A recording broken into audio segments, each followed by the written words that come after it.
Vice Chancellor, Professor Mbai, Executive Director of Council for Research in Values, our Archbishop, all protocol observed. Mine is just reflection, and I have just one or two issues. The activity this week is on the clash between modern and traditional values. And I have a question. Are traditional values ancient, or can traditional values be modern as well?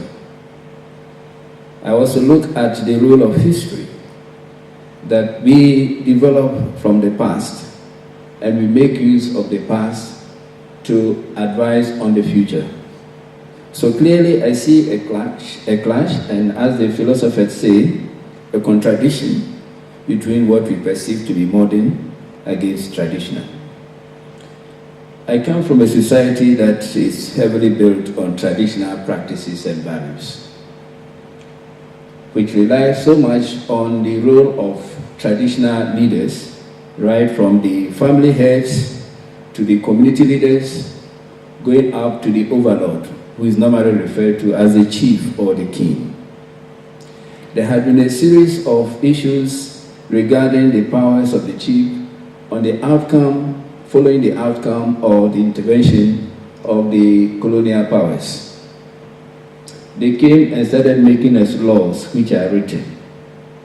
But we know in the traditional system, the laws are not written. And they are passed from generation to generation. This is a traditional way of appreciating values or the way to do things. The consequence of the written, that is the law and the constitution, is that it has created some issues limiting the responsibilities of the traditional leaders in the way they should attend to issues on values. Then let's talk about the Christianity as such. Again, we come from a tradition that believes so much in the one being, believes so much in a God, the God of us all. But it's believed that this God does not have to be approached directly, could be approached indirectly through some other media. And if you go to court and you ask an individual to swear, because he's going to give an evidence, there are normally at least three options. You swear with the Bible, you swear with the Quran, or you swear by the deity.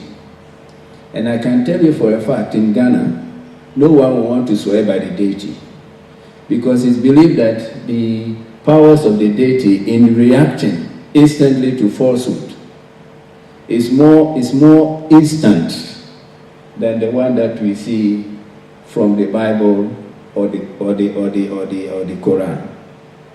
And that is a belief. If somebody does anything wrong and we take the person to the riverside and we say swear at the river, no one will want to do that, because nobody knows what will be the consequence. And it is believed that those values, when you go against those values, the impact will not just affect you, but will affect the entire family. So clearly I see some issues that will be of interest here as you move on.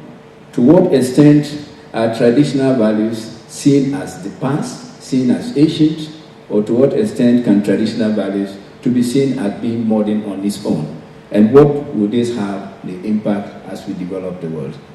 I thank you very much for the opportunity to have these few reflections.